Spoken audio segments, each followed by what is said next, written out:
Hello everyone. मैं मिथुन सिंह स्वागत करता हूं आप सभी का। आशा करता हूं आप सभी बहुत अच्छे होंगे। बात करेंगे सिद्धू कान्हू मुर्मू यूजी सेमेस्टर 1 के प्रीवियस ईयर क्वेश्चन पेपर के बारे में। पेपर आपका होगा हिंदी का। पेपर का जो कोड है वो है मेजर 1। 2022-26 सेशन का ये क्वेश्चन पेपर मैं आपके लिए अपलोड कर रहा हूं। 23-27 का भी पेपर जल्द अपलोड हो जाएगा और 24-28 का भी पेपर आपको जो है जल्द देखने को मिल जाएगा चैनल पे। आगे बढ़ें उससे पहले मैं बता दूं, पिछले 5 साल के जितने भी क्वेश्चन पेपर हैं ये आपको 69 रुपीज़ में अवेलेबल करा दिए जाएंगे। दूसरी बात, 199 रुपये में आपको सजेशन दे दिया जाएगा। अब आप बोलोगे ये सजेशन क्या होता है?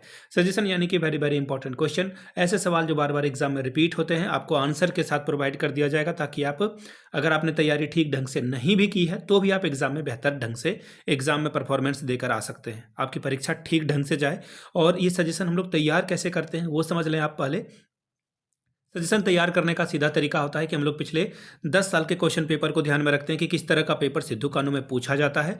इसके अलावा आपका सिलेबस क्या कह रहा है और न्यू एजुकेशन पॉलिसी के अंतर्गत जिस तरह से बदलाव हुए हैं उसके आधार पर जो हम लोग सजेशन तैयार करते हैं। यहाँ से मेरी email ID आप लोग देख लें, yourmithunsingh@gmail.com पे आप मुझे मेल कर सकते हैं। इंस्टा पे अगर आप हो डू फॉलो मी @imithunsingh। बाकी आप मुझे व्हाट्सअप कर सकते हैं 7979054474 पे। चलिए अब आगे देखिए, हिंदी मेजर के पेपर को हम लोग देखेंगे। ये रहा आपका पेपर, यहाँ से आपको दिख रहा होगा। थोड़ा पेपर हैजी है यानी कि ब्लर है, सॉरी फॉर दैट, लेकिन आपके काम की है। यहाँ से देख लीजिए, यूजी सेम 1 NEP 2020 के अंतर्गत 2022 का पेपर, सेमेस्टर 1 का ये पेपर है। हिंदी मेजर 1 का पेपर है।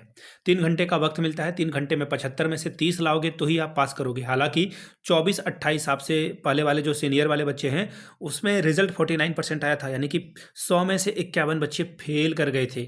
तो इसलिए सजेशन लेना आपके लिए बहुत इंपॉर्टेंट है। ठीक है, पहला सवाल देखिए क्या कहा गया है। एक एक करके हम लोग सवालों को देखेंगे। वेरी फर्स्ट क्वेश्चन इज, यहाँ पे देखिए पहला जो क्वेश्चन है उसमें छोटे छोटे 5 MCQ या फिर आप उसे कह लो वन लाइनर है, जिसका आंसर आपको करना है। 5 नंबर का सवाल है। एक एक नंबर हर एक सवाल के सही जवाब के लिए आपको मिलेगा। पहला सवाल, हिंदी साहित्य का पहला इतिहास ग्रंथ किसे माना जाता है? बोला गया है कि हिंदी साहित्य का, ध्यान रखिएगा, हिंदी साहित्य का सबसे पहला इतिहास ग्रंथ जो है किसे माना जाता है? तो देखिए इसे कहा जाता है, मैं लिख दे रहा हूं, ठीक है, ताकि आपको किसी भी तरह की जो है दिक्कत का सामना, इस्तवार, ठीक है, मैं लिख दे रहा हूं, इस्तवार दला, ठीक है, जैसा लिखा हुआ है वैसा मैं एज इट इज आपको लिख करके बता दे रहा हूं, एंदुई, ठीक है, ताकि आपको दिक्कत का सामना ना करना पड़े। हिंदुस्तान, ठीक है, हिंदुस्तान है ये मत सोच लेना कि मैंने गलत लिखा हुआ है, ठीक है, ऐसा ही है, ऐसा ही लिखा हुआ है। बाकी आप गूगल एक बार कर लीजिएगा तो आपको पता चल जाएगा कि ये लिखा हुआ किस है। और इसको लिखा था फ्रांसीसी लेखक ने, ठीक है, ये फ्रेंच भाषा में था, लेकिन हिंदी के संदर्भ में जॉर्ज गॉरियसन ने जो है इसके बारे में बात की थी। ठीक है, इसके अलावा हिंदी के लिए जो है आचार्य राम शुक्ल ने जो है हिंदी साहित्य का इतिहास 1929 में भी लिखा था। ठीक है, ये भी ग्रंथ माने जाते हैं। अगला सवाल है, आदिकाल को सिद्ध सामंत काल किसने कहा? आदिकाल को सिद्ध सामंत काल किसने कहा, यह सवाल पूछा गया है। तो देखिए राहुल संकटनारायण का नाम आपने सुना होगा, और मैं लिख दे रहा हूं ताकि आप एक बार, हाँ, एक और रिक्वेस्ट है आप लोगों से, प्लीज़ पेन पेपर लेकर के देखें और MCQ अभी जो है लिखते जाएं। हो सकता है कि कई बार ना, हो सकता है क्या होता ही है, हर एक बार जो है सवाल जो है एज इट इज़ जो है यहाँ पर सवाल को घुमा कर पूछ दिया जाता है, और कई कई बार तो एकदम सेम ही सवाल पूछ दिया जाता है। तो इसको ध्यान में रखिएगा, ठीक है। यहाँ पे मैंने इनका नाम लिख दिया, ठीक है। अगला सवाल है, कबीर के गुरु का नाम बताएं। तीसरा सवाल है आपका, कबीर के गुरु का नाम क्या है? तो देखिए स्वामी रामानंद था, ठीक है, इनके गुरु का नाम क्या था? स्वामी रामानंद, स्वामी रामानंद। मैं लिख दे रहा हूं ताकि आपको दिक्कत का सामना ना करना पड़े और आप एग्जाम में ठीक से लिख पाए। विनय पट्टिका की भाषा क्या है?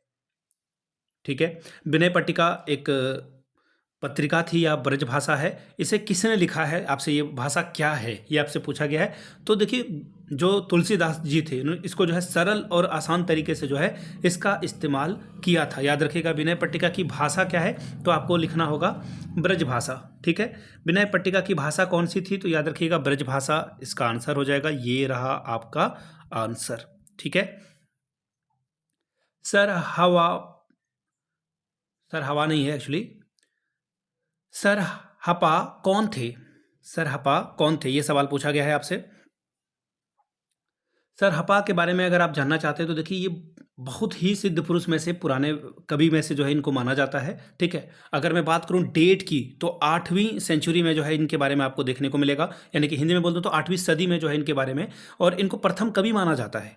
ठीक है, जो अलग अलग जो बौद्ध धर्म के वज्रयान या सहजयान थे उस शाखा के आदिम सिद्ध 84 सिद्धों में से एक था इनका नाम। ठीक है, राहुल भद्र जो है ये बहुत बड़े कवि भी हुआ करते थे, इनको भी आप ध्यान में रखिएगा। ठीक है, कौन थे ये आपको मैंने बता दिया, प्रथम कवि जो है इनको माना जाता है। प्रथम कवि भी लिख सकते हैं आंसर में, या फिर आप जो है इनका नाम राहुल भद्र भी था, ये भी आप इनका लिख सकते हैं। शाहपा कौन थे, राहुल भद्र थे। अब आगे देखिए, 2 का भावार्थ आपको लिखना है, 5+5 आपको मिलेगा। गैरी सोवे सेज पर मुख पर डाले केस, चल खुसरो घर आपने रैन भई चहुदेस। देखिए खुसरो जी ने इस कविता को लिखा है, एक लाइन तो आप ये लिख सकते हो। ठीक है, तो इसको जो है आपको सजा करके भावार्थ को लिखना है। किसी 2 के ऊपर कहा गया तो एक आप इसे लिख लें, आपकी मर्जी अगला कौन आपसे लिखे। सेज सुनी देख के रोऊं दिन रैन, पिया पिया कहती मैं पल भी खुश ना चैन।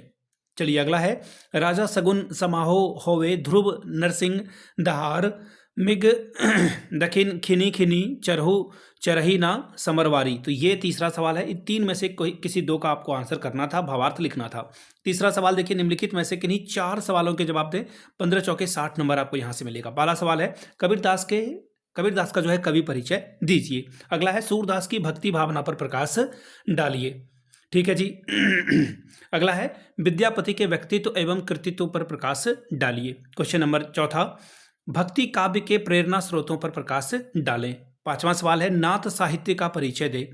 और इसके बाद 6ठा सवाल है, राम काव्य परंपरा में तुलसीदास का स्थान निर्धारण करें। याद रखिएगा, इस 6 में से 4 सवाल आपको करने हैं, और 15 चौके 60, 15 4 स्टार 60 स्कोर आप यहाँ से कर सकते हैं। बड़े बड़े आंसर हैं, 4 से 5 पेज में लिखना होता है, मामूली बात नहीं है, इसको ध्यान में रखिएगा। तो ये था आपका सिद्धू कानू मुर्मू का सेमेस्टर 1 का क्वेश्चन पेपर, हिंदी मेजर 1 का। अगर आपको पिछले 5 साल के क्वेश्चन पेपर चाहिए तो ये आपको 69 में अवेलेबल करा दिया जाएगा। दूसरी बात, 199 रुपये में आपको सजेशन प्रोवाइड कर दिया जाएगा, जिसमें PYQ भी फ्री में मिल जाएगा, और आंसर के साथ जो भी आपका सब्जेक्ट कॉम्बिनेशन है वो आपको प्रोवाइड कर दिया जाएगा। यहाँ से मेरी ईमेल आईडी आप देख लें, yourmithunsingh@gmail.com पे आप मुझे मेल कर सकते हैं। इंस्टा पे अगर आप हो, डू फॉलो मी @imithunsingh। बाकी आप मुझे व्हाट्सअप कर सकते हैं 7979054474 पे। वीडियो को आपने यहाँ तक देखा, प्यार दिया, इसके लिए आप सभी का बहुत बहुत शुक्रिया। Have a good day.